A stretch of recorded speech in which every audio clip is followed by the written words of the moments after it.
This poem I wrote in 1989. It was about 5 years into this perfect storm that keeps on giving.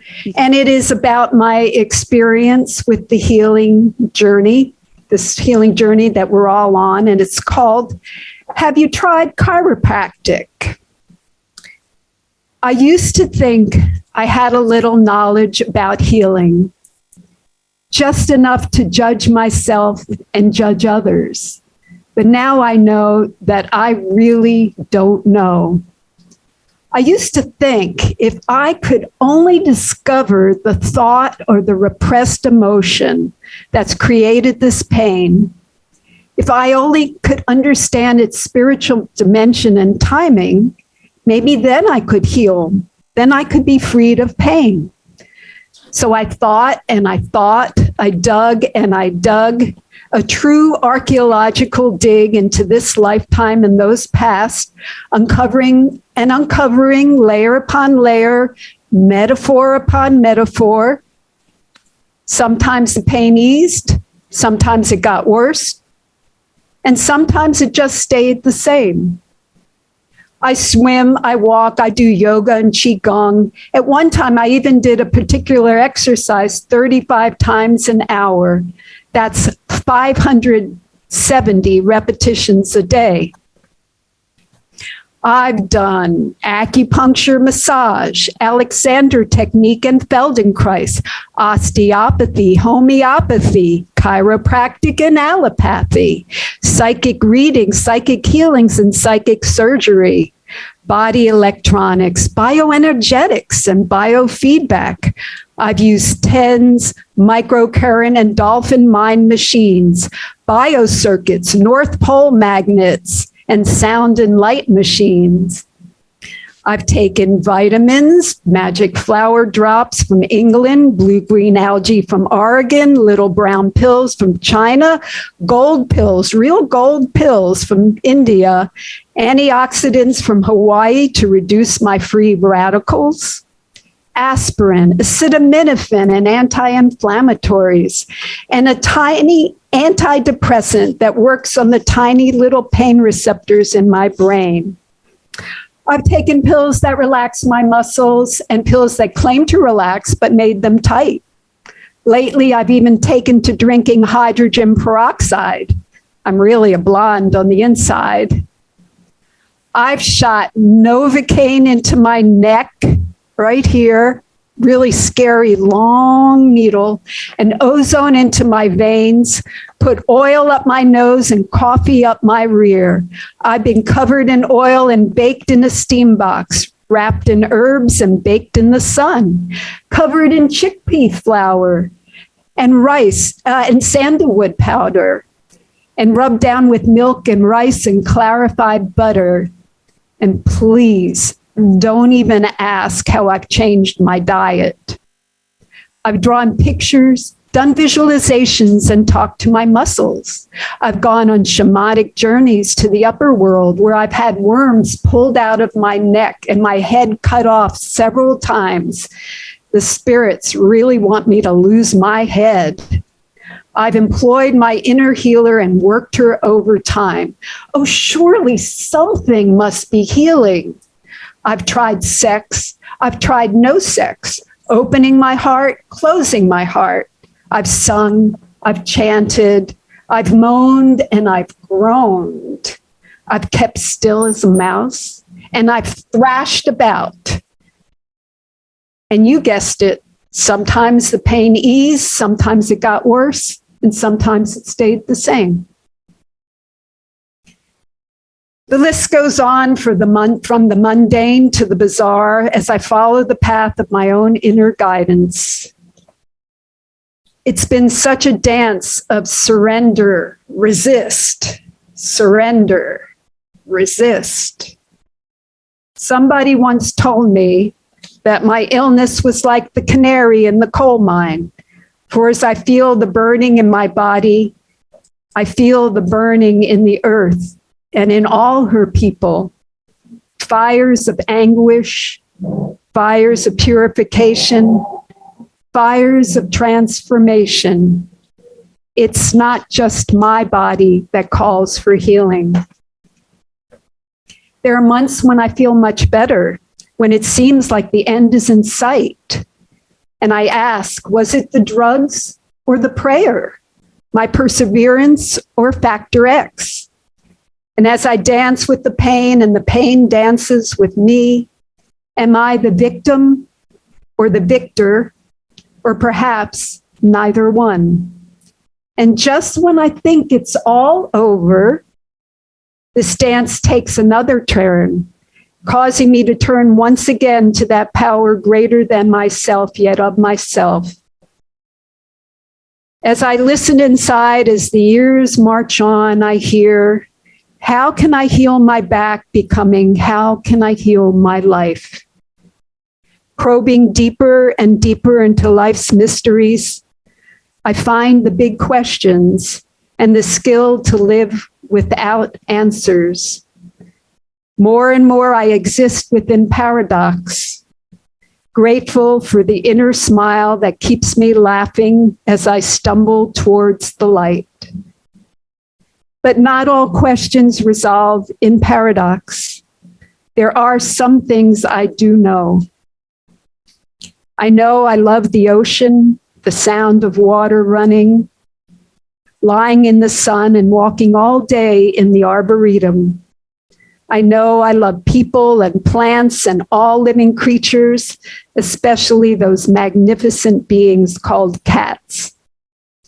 I know that it doesn't take romance to have love in my life or sex to be deeply touched, though I wouldn't complain.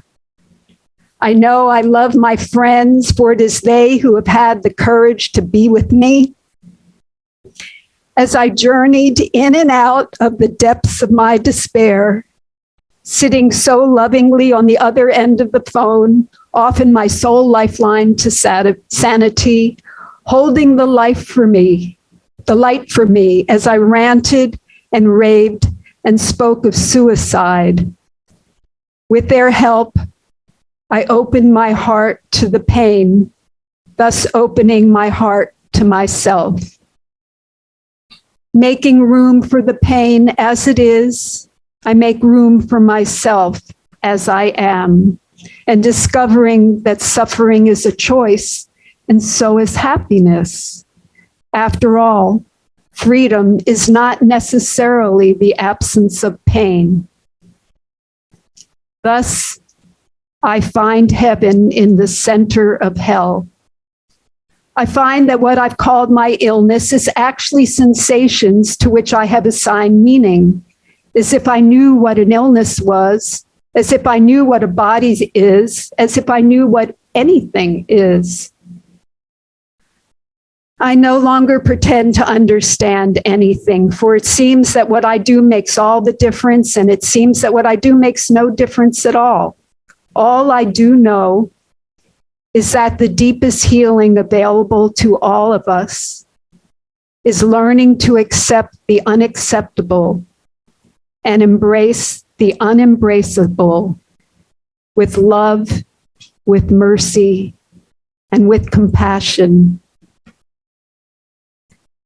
And in the end, if this pain should ever cease, I know that I will be no more or less a hero, for the true victory is coming to realize that I don't have an illness at all.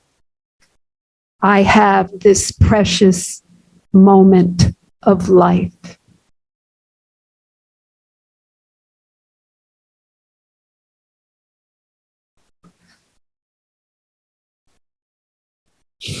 In the summer of 1983, I was studying at the Aspen Music Festival, and I remember it came to me that music and playing the piano was going to be my path to enlightenment this lifetime. However, little did I know that it would be the pain from playing the piano that was going to thrust me on this remarkable, excruciating, and ultimately rewarding journey that has brought me to this community. When I started the pilot program, in December 2020 with Dr. Kat, playing the piano again after, at that point, it was 35 years, was nowhere on my radar. I had let go of it. I'd sold my piano. I'd given away my music years and years ago. And I just had let go of it. But this journey we're on and discovering our values and what gives us joy. And I realized I had to play again. There've been a lot of ups and downs on the path to playing again. The moment I said yes, my body said no. You know how that goes. And I had a lot of boulders to work through. But finally, about 6 months ago, I had this friend who had produced concerts for me and my mom. I used to perform with my mom. And she said, please let me do a GoFundMe campaign for you.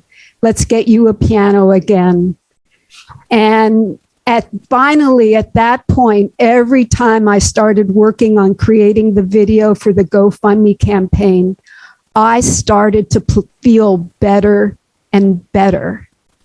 I mean, that is the magic of rewiring and looking at those inner conflicts and doing those divine neutrality processes up the wazoo, if that's what it takes. So, thanks to, and just another thing, when I realized today that I didn't think of creating this variety show just for everybody else in this community and to showcase all your amazing talent. I knew that for me to play again after 37 years, it was going to take a village. And that's what I've gotten with just such grace, synchronicity, serendipity, all those good things. 156 donations came in, many of them from this community. All the first ones were from this community. Thank you so much. And now learning to play the piano again, it's kind of like being a baby learning to walk. It's frustrating. It's annoying. It's awkward. I feel so awkward playing this piano, but you know what? It's also magical and it's fun. And when I started, I've had this piano for 3 weeks, just 3 weeks. It arrived on a day there was supposed to be a cyclone hitting our island, but it didn't. And every time I play, there's less and less pain in my arms and hands. It keeps getting better and better. How is that possible? Well, I think we all know the work we're doing here. So let me unveil this magnificent instrument. It's a Dexy Bell Vivo S9, handmade in Italy. And now I'm going to fumble my way with some other technical settings. So just bear with me. I'm not going to talk anymore. I'm going to turn on the piano sound. Thank you.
Thank you so much, Dovida, for sharing that with us. Here's Dr. Kat.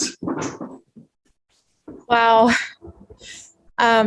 This was unbelievable. And Dovida, thank you for the inspiration that you brought to bringing this to the community. Several months ago, she came to me and said, Dr. Kat, this is what I want to do. I want to have a talent show, a variety show, and you don't have to do anything. You just need to show up.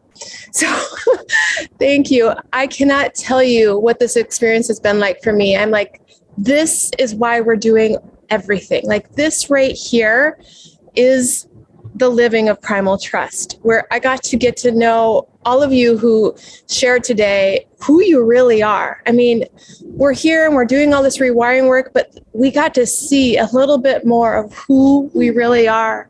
The talent in this community is outrageous. And what I love is that each and every one of you have been on a journey to do what Dovida just said, which is to accept the unacceptable and to live your values anyway. And that is the medicine, you know, the list of medicines that Dovida just talked about, the pills, the programs, etc. You know, those are, never mistake those things for the medicine. It is embracing what we have been given in this moment and saying, what do I love to do? And I cannot tell you how beautiful to see the transformation before my eyes of so many of you today who performed that I never, like 2 years ago when I met many of you, this is mind-blowing. This is a community of transformation. And we are making waves through the rewiring community, and this is how we transform. We find our values, we find what we love, and we do it anyway.